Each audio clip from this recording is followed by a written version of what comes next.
Hi, I'm Andy. Welcome back to Python Puzzles. Your code might not always behave itself. Like politicians, it might say one thing and then do another, and then get caught and then break. So you might have seen these error messages already in your code where the program's it's came across an error and it's just stopped and printed out some red text for you. Well, the language has a whole bunch of standard error messages. An example would be dividing by zero. If you ever try to divide by zero, you'll get a zero division error. So what you can do is you can wrap your code in a try except block. So the code you've written, you just wrap it in a try statement, and then beneath it, you have an except statement. And if your code encounters an error inside that try block, instead of printing out the error message, it will go to the except statement, and there you can try to recover the program, or maybe you want to just log the error to a database, or maybe you want to just print out a nicer message for the user. But the point is you're in control of the exception handling. So most code is going to be wrapped in these blocks going forward, but you might also want to wrap specific areas of code within that in their own try except statements, because you know specifically what the error is going to be. Okay, so basic error handling, let's take a look. Let's head on over to GitHub and clone the code. So the link's in the description as always. Copy the HTTPS URL. I'll use the command line this time, so I've cd'd into Git repos. I'm going to do git clone. I've already got Git installed. All the information's in the separate sort of cloning video I've done. Anyway, that's it downloaded. There you go, there's the code there. I'll just open that up from inside PyCharm. Open Git repos. I'll open up the whole folder so we can get this prompt. Yeah, I'll save the virtual environment in the env folder. Yeah, it's all looking good. Let it do its thing down in the bottom right hand corner here. Create the virtual environment.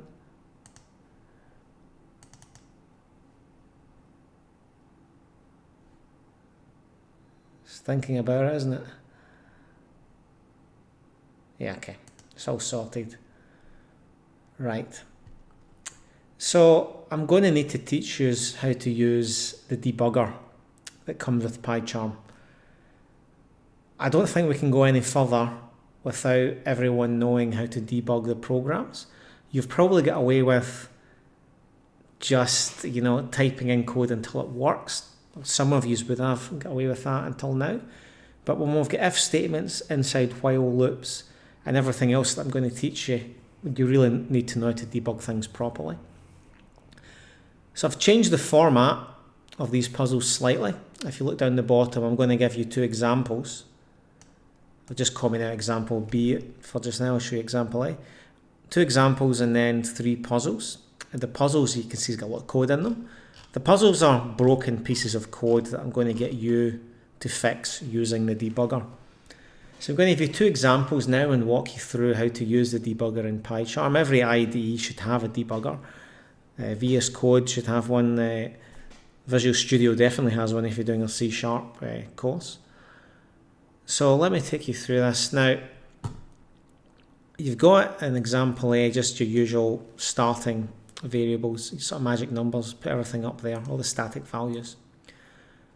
I've done a line here that's going to throw an error because user input is 0.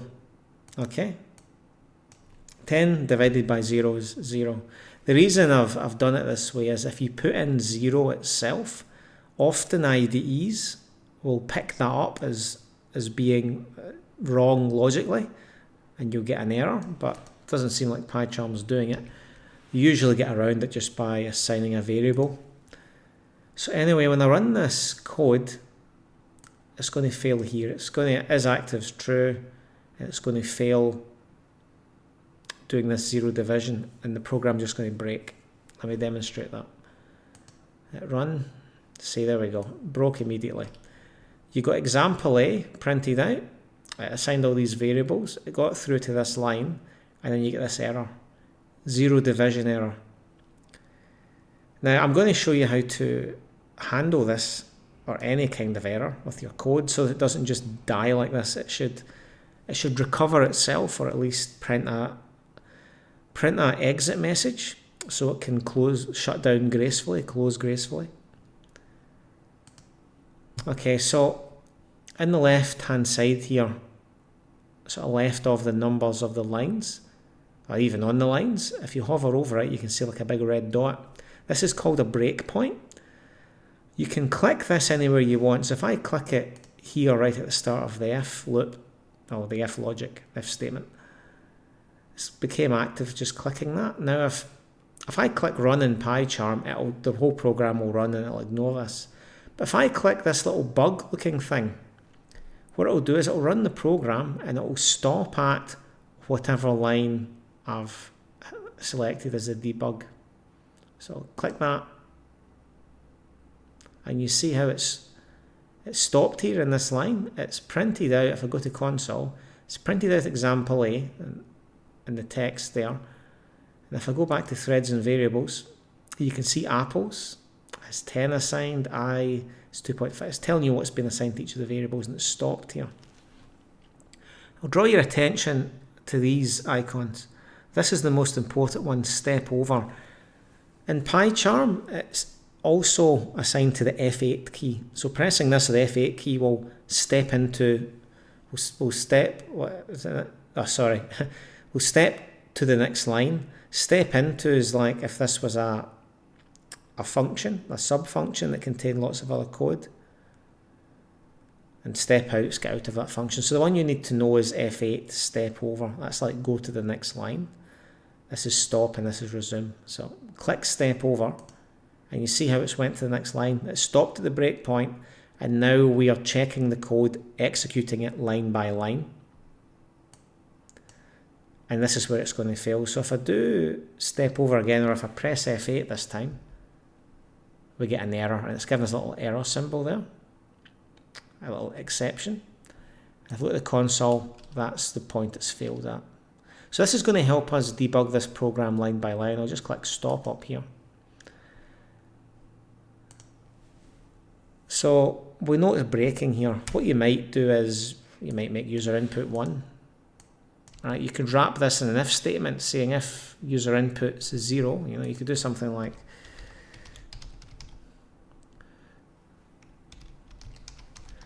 it's greater than 0 maybe.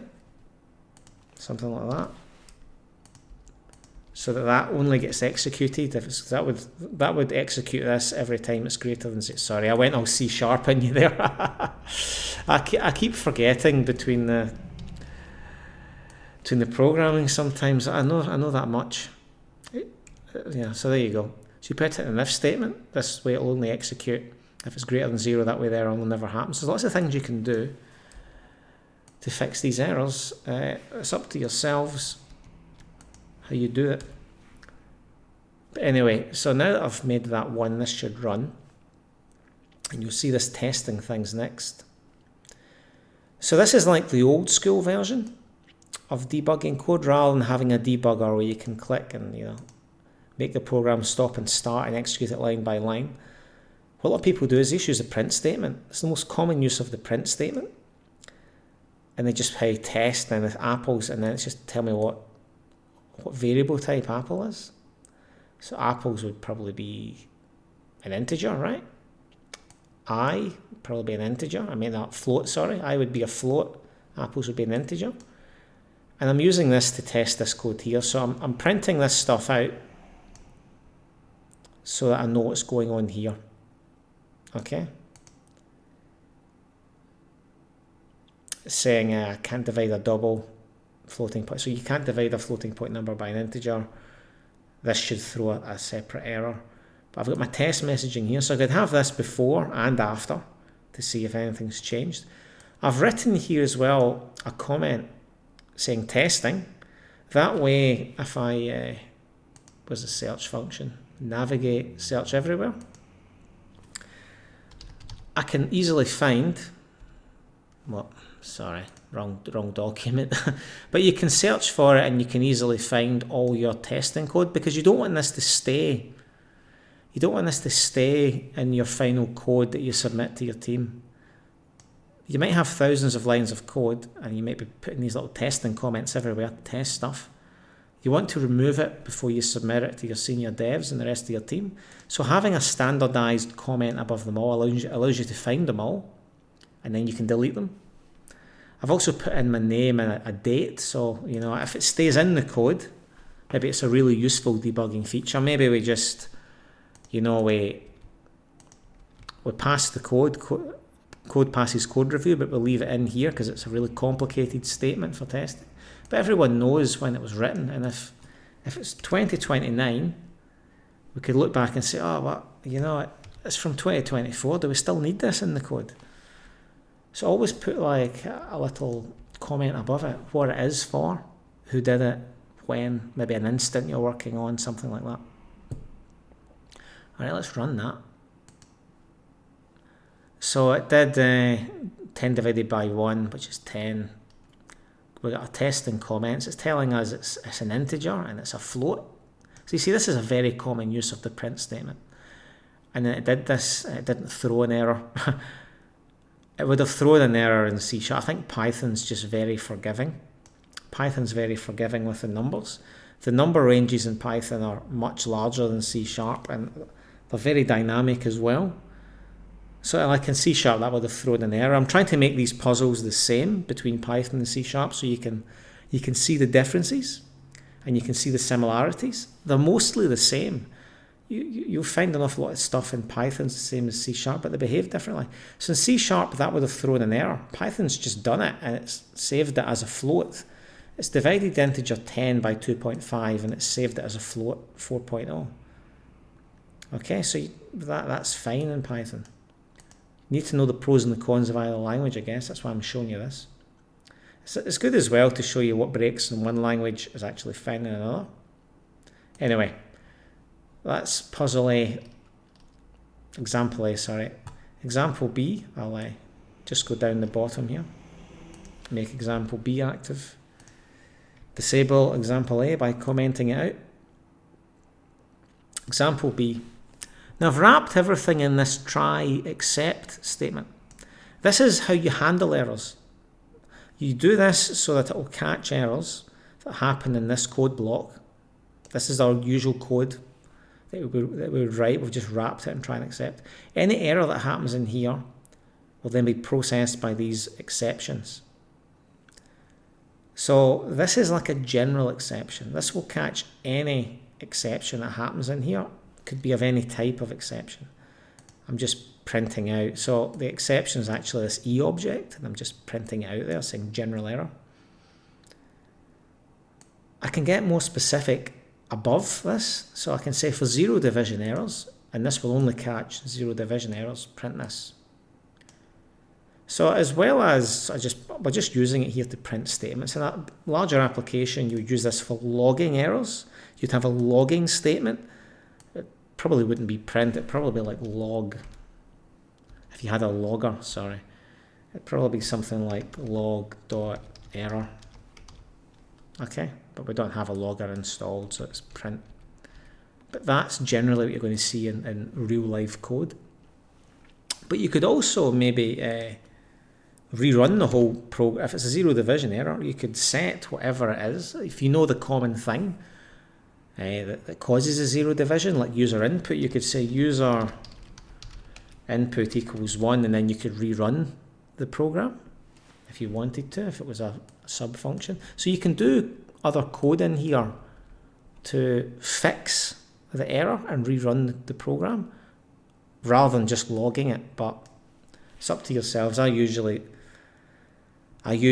just log it and I use functions that call functions. We'll get there as we keep on going through these courses, but try accepts how you catch errors and fix them or log them in Python.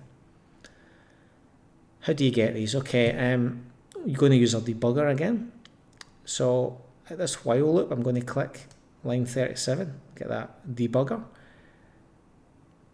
I'm going to click the debugging icon up here, and it'll take us back to this. So the console, we've got example B run, it stopped us in line 37. If I step over, Click that, go to the next line. Okay, what is I? If I hover over it, it's going to tell me I is 0, set as 0. It also tells me here, okay, user input 0. We'll go again, it's hit the 0 division error. So you see how it didn't even get to this next line. The line that was processed next was this exception that's caught it, okay? It skipped all that, and then if I step over again, go to the next one, prints it, okay? If I fix this, if I stop the debugger and I fix this, back to example B, sorry, it's jumped to the end of the program. If I fix this, just make user input 1, easiest thing to do. I could step through every loop of this if I run the debugger again. Yep, next. Okay, what is I now? If I hover over it, it should tell me. I is 1, it's also telling me there, it's telling me there. This is quite good with PyCharm. So then we're in the second loop now, and it skipped over this because I does not equal 3, so it's just skipping over it, and we're incrementing it again now. Press F8, back to the top. What is I now? I is 2, hover over it, okay? You're getting the picture here how you can step through this line by line. It's going to miss this because I is 2. I is going to be 3 now, it's been incremented, I is 3. It's going to hit this now as we go through it. And you can look at the console and you can see it's been printing out line after line as it's ran this 0, 1, 2, and it's just did the third one, and it's going to raise this exception. Now, this is just code to force an exception to be created, rather than me giving you some logic like this that's going to create an exception. It's easier for me just to write this, because that way everyone knows what I'm doing. This is also how you create exceptions as well. You might do this later on in your coding journey. There's multiple ways if you have a function calling a subfunction. For that function to communicate with the function above it, raising and throwing errors is one of them. We'll come to that. But that's how you raise an exception. And this one's going to be a test exception. So just keep going, pressing F8. There we go, raise exception. 0 division. Sorry, it skipped that. It's checking that. It's not 0 division. It's taking it as the exception, and it's going to do the general error. Test exception. Stop. So that's how you use the debugger. I want you to practice this. This is very important that you learn how to debug this code. This will be half of your job if you ever make it to becoming a professional developer. It'll be half the time you spend working on your own little hobby projects as well. You're going to write logic that doesn't make sense. You're going to do things inefficiently. This is how you fix it. So puzzle A, get past Gandalf. I want you to add a try except block to this code. Okay, wrap this code and try except. You can just use the general one if you want, but there's a specific kind of error here, and if you look at the console, it'll tell you what kind of error it is. It's probably a clue here. It's just the highlighting is saying it won't like it. So for example, if we run puzzle A, so I want to really spell this out to you. I don't want to throw you in the deep end here, and I just run it. It's going to be fine if we hit no, because it's just going to print this line. If we hit Y, you're going to get an error. Okay, what kind of error? This is a clue. Okay, tribute error. You can catch that if you want, whatever. The general one will do. Depends if you can catch that. Not all errors can really be caught, but anyway. The general one will catch that. So do a try catch. Is there anything you can do here to fix it? You don't have to fix it. I just want you to learn to use the debugger. Hit the debugger, step through the code, understand what's happening, wrap it in a try except block. That's the aim. If you can fix it, good. Puzzle B. You're going to get an error here. It's kind of, PyCharm's a bit smarter than other IDEs. It's going to tell you the errors here. Wrap it in a try except block. If you can get a specific except block for it, like this, do it. If you can't, just use the general one. See if you can fix it. Okay. Puzzle C is it's very much the same. Wrap it in a try except block. See if you can fix it. How much money would you like to actually? That'd be great, wouldn't it? If we do puzzle C.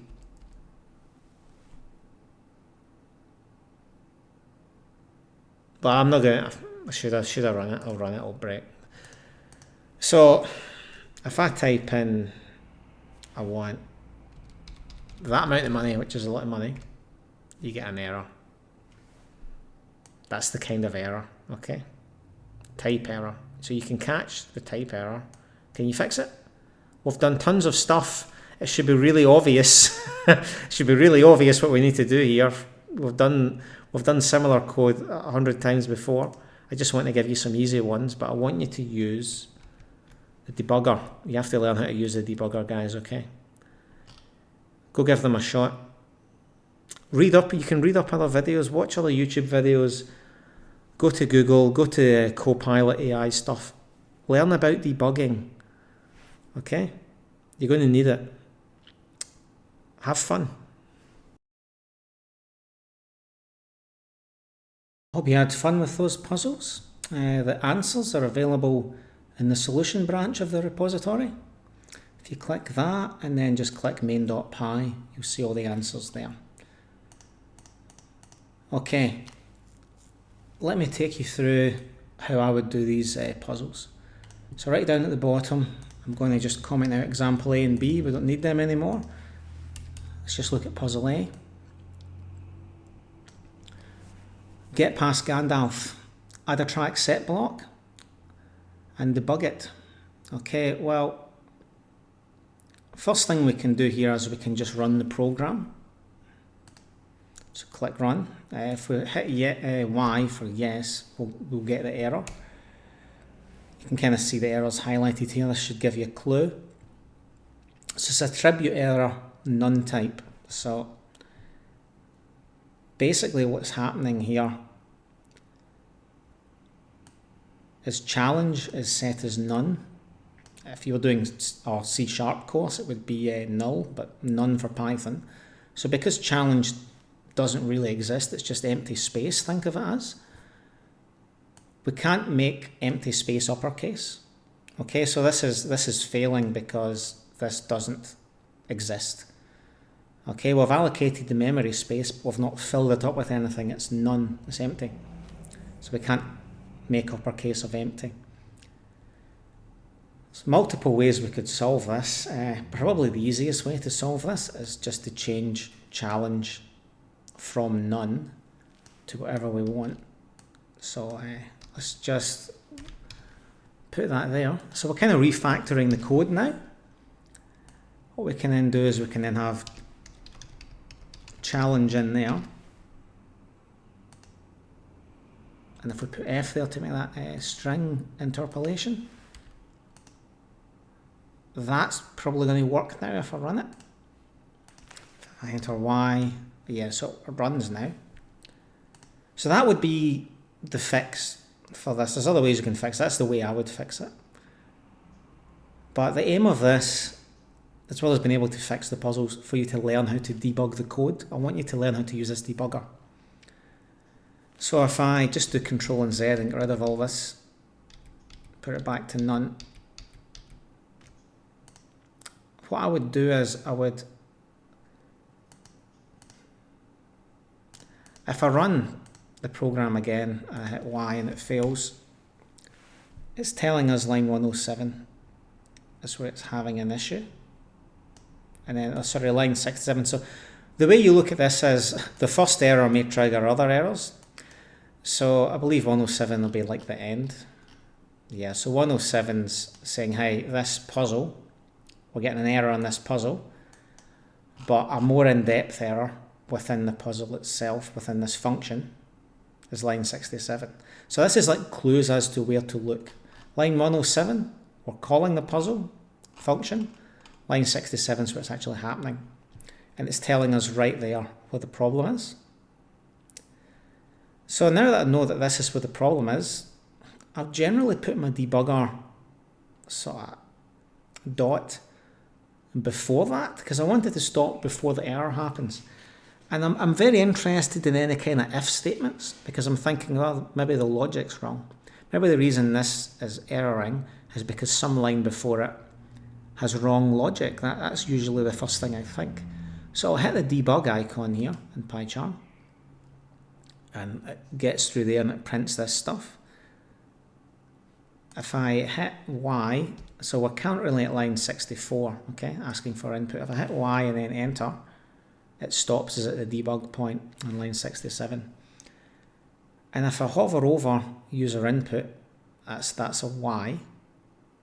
But what's challenge? Challenge is none. We can't look at this yet. You can see here challenge is none, so it's telling you what the variables are. If I hit step over to the next line, you can see challenge is none. So you can, okay, this is the error. It's told us the type error was none. This is how you figure it out. And then if we hit it again, we get the exception. It gives us a little icon there, console exception. So that's really the process I want you to go through here. As I said, probably the best way of solving this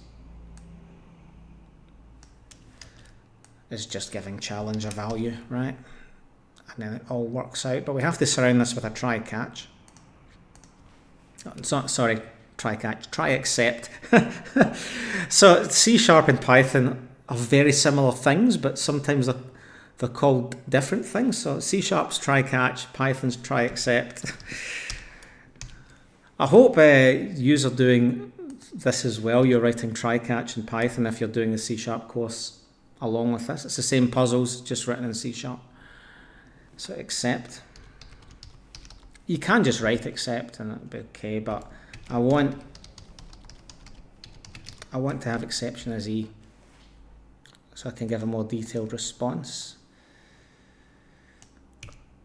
And then just maybe a general error.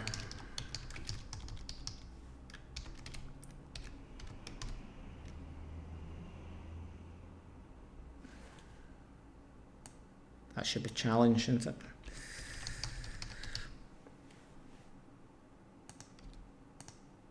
So that'll be the general error, but some more specific error. Just copy and paste that and get it into the right format, make the general capital G. It's an attribute error, that's what it came up as in the console, didn't it?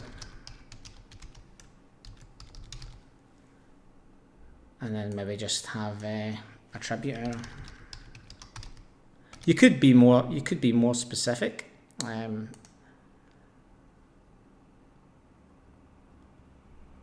Why is it? Oh, sorry. Indentation is important. So you could be more specific. You could maybe also have a print statement.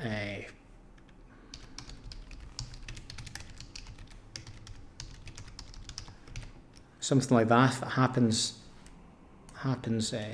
often enough. So if I do that, it should just run now, yeah? It should run fine. Yes, run. If I make that none to trigger an error, it'll trigger an error here now, because it's not. It might trigger an error there. It definitely is going to trigger an error there. But I would want it caught by this line of code and not that one. Let's run it. If I hit Y, attribute error. Yep. And if I put my breakpoint there, and I do my break, my debug, and type Y in there. Oops, sorry. If I type Y in there, hit enter, it takes to the debug point. I can just do this step over or press F8. So it goes to the next line. It should then jump to line 72. Yep. So it's ignored these next three lines and it's been caught by this attribute error. And then, yep, there we go. It's printing out attribute error E. If I do the next one. Yep. Okay, so if that wasn't there, to stop that, if this wasn't here, it would just be caught by this block. So I would say that's really the answer. That's really the answer, right?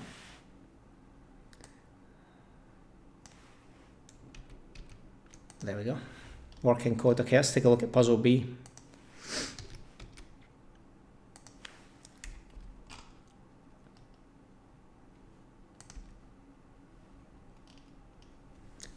Format me not. You can probably see what the error is going to be here. Now the only error in this Python code that I can see is this, and that's the error. Okay, let me run it. So enter a number with a floating point. Let's just do exactly as it says. I'll do 1.9. I won't do. I'll do 6.9. Maybe as well get a 69 reference in there. Okay, value error, invalid literal.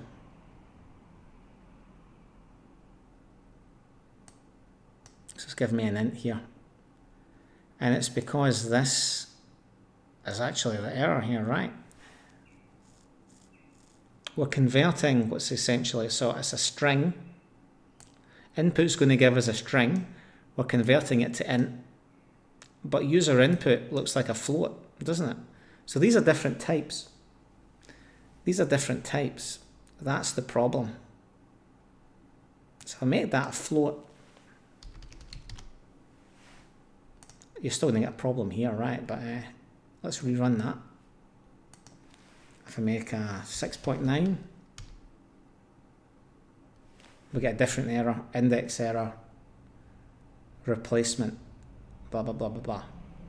Index on it arrange, and this is the problem here. Computer start counting from 0. So user input's actually 0. That should be 0. No, 0. That should run now. Yep, okay. So if I had num2 equals 5, and I had num2 there, num2 would actually be in position 1.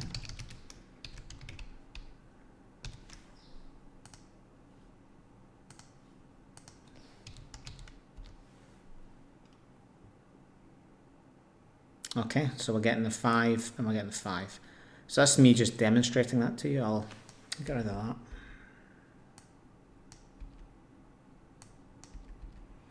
So that's how you would fix it. Let's put it back the way it was. Just Control Z to get it back to its broken state. Have the int back up the top. Okay, so there's two errors here. Let's surround it with a try catch.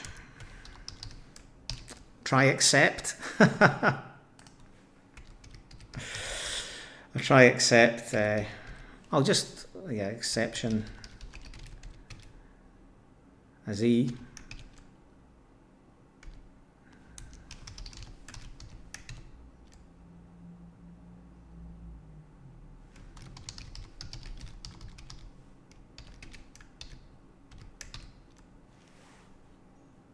What have I done wrong here? I've got to indent this. Okay. So I should catch all the errors now. I'm actually curious, because this is an int, if I type in a whole number here, what happens? This is good testing. If I just type in 5, we still get a general error. So if I put my breakpoint here, and I debug it, so user input is 0, have a look at the console. Okay, step over, enter a number with floating point, stopped it. Do 5, enter. It's actually accepted that, and it's went to the next line. So typing in, because 5 can be an int, can be converted to an int, that's okay. And it seems to be accepting that, and it saved user input as 5. So that actually works. That actually works. And this is where it's actually erroring the next time. If I do step over again, we go right to the exception. And then what is the exception? Tell me. General error. Yeah, okay, so it's... Well, it keeps moving me down to the bottom of the page. It's telling me this is the error. So you can kind of see, I've kind of highlighted to you there the problem with, well, it's a feature that a lot of people like. It's a feature a lot of people don't like. That really should be a float. We're setting user input as a floating point up there, but we can easily change it to an integer later on. So that's really good for Python in that the program won't suddenly break if the type of the variable changes.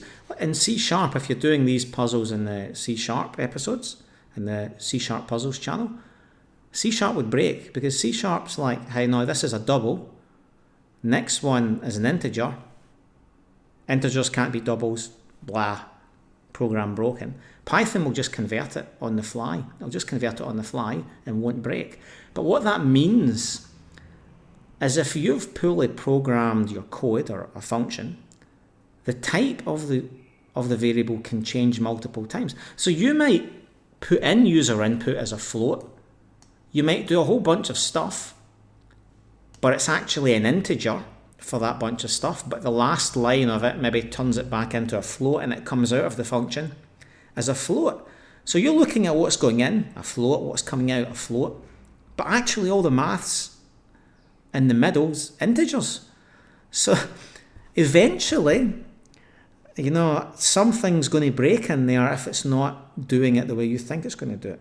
It might work, you know, 1,000 times, and then one day a user types in the wrong thing in the right order, like a monkey on a keyboard, just hits the right combination and it comes out as English, you know. They hit the right thing and it breaks your program because it's not behaving. The types are changing quicker. The types are changing in ways you don't want them to. We would call that type safety. So I just want you to be aware of what type safety is and the fact that Python will do this and it will just magically work, which is great for beginners. But it can be a daunting task as you get into things a bit more complicated. So we just change that to 0. I would make that flat. For me, that would be the answer. And we can have a more detailed exception if I get that in the correct layout. Index error, wasn't it?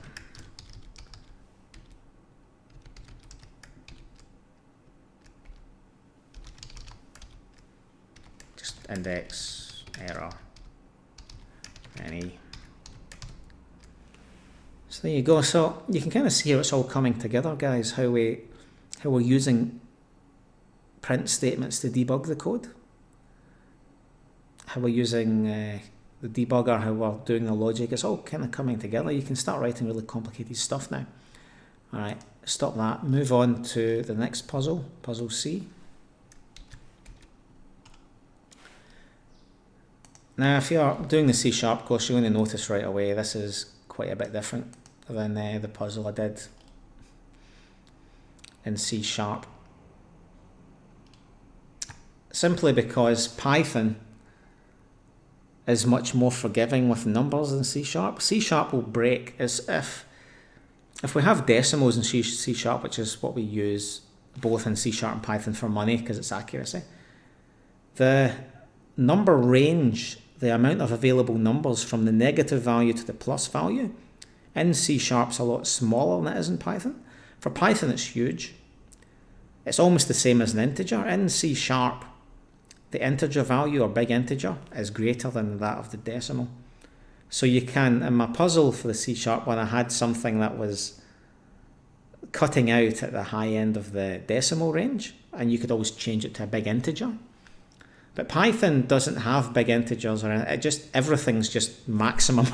The decimal value in Python can just do everything, which is really good because you don't hit these hurdles. But also, if you're writing puzzles to break, it's a bit of a challenge. So this one's a bit different than the C# one. So the problem here is fairly obvious. This is a string, right? And we're adding a string onto a number. Let's run it. how much money, that amount of money please, and we get an unsupported operand type int and string. We've done this a lot before. You could fix it by just doing that. Okay. And if we run that now, put in a lot of money, there we go, adds them together. So what we want to do is we want to cover this in a try except block.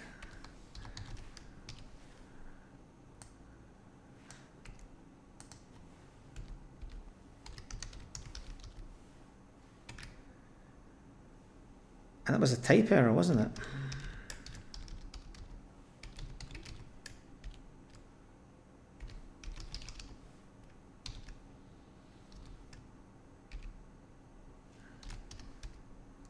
That was a value error, wasn't it?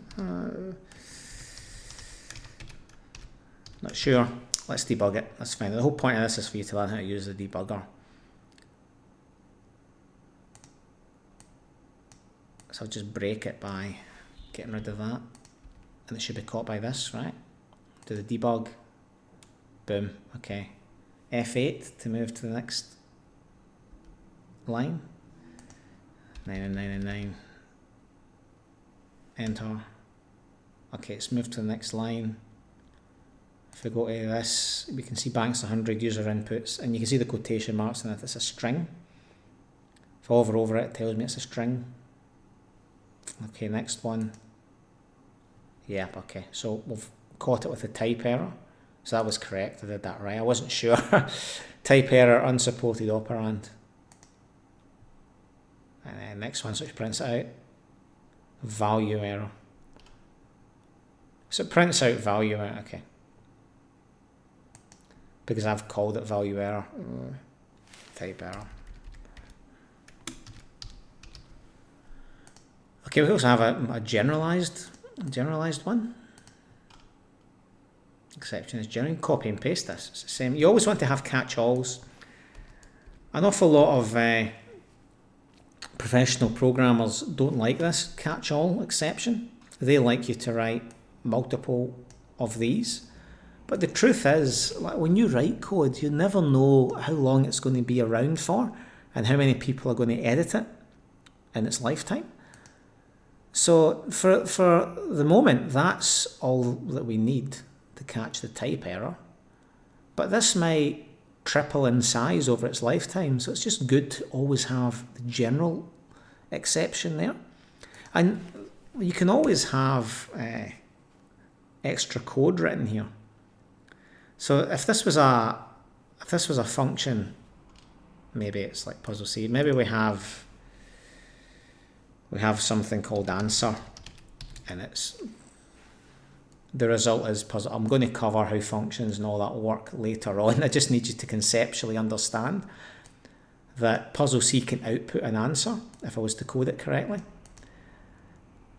If that was like that, well, maybe everything goes wrong in here, and I can just say, you know, return 5. An answer would be 5, but you know, it's not supposed to. This is like a get out of jail. This is, instead of breaking the code, we can return a value to fix everything, so the whole program doesn't break, like a default value. So you can do extra code in here. You can be like, answer equals 1 plus 3, return answer. Okay, this is what this is for. Also logging. You wouldn't really be using the print statement. You'd be writing things like log error, and then your logging system would save that in cloud storage or a blob or a big text file. Sometimes just a big text file saved somewhere else, maybe saved in a file server. Log warning, log information, log info usually. To get the log, you have to like install various logging software, or various frameworks come with logging software built in. I think Django's got logging software built in, but we're just using print at the moment, and that's good enough. That's good enough. It tells us the error, but you can see how we can build upon everything we're learning. I'll just put int there to make that safe and correct as the answer. Okay, so the main takeaway of this was you've learned how to debug the code, you've learned how to step through stuff. Congratulations on completing another puzzle. It's starting to get a bit more complicated now. We're looking at errors, looking at try accept. As always, we have the C# puzzles channel. Same puzzle but in C#. Go check it out. And my Coding Job Simulator website, where you can help the channel out by purchasing one of the premium puzzles. There's a premium version of this puzzle available there. So try accept in C#, they call it try catch. Very similar code, same concept, you know, it's maybe worth checking it. So when would we use this? A more advanced sort of application would be if your code's talking to another server or another computer or another piece of code in another server. The communication between the computer running your code and the other computer you're maybe trying to get information from, well, connections can go down. Think how often you have internet issues in your own home or Wi-Fi issues. So if your program tries to call that other server and it's offline, it's going to be an error, but it's going to be a known error. So you can write an exception clause to cover that so your program can recover. Maybe the recovery behavior is send the user a message, sorry, connection's down, here's the error message, try again in 5 minutes, or contact the administrator, or maybe your program just automatically does it again in a minute, 5 minutes, whatever. Yeah, so we're starting to get into error reading and knowing what errors are, knowing common errors. And I'm going to say catching because I've just been doing C#, but doing exceptions for them. Try accept. Okay guys, let's continue on the next puzzle.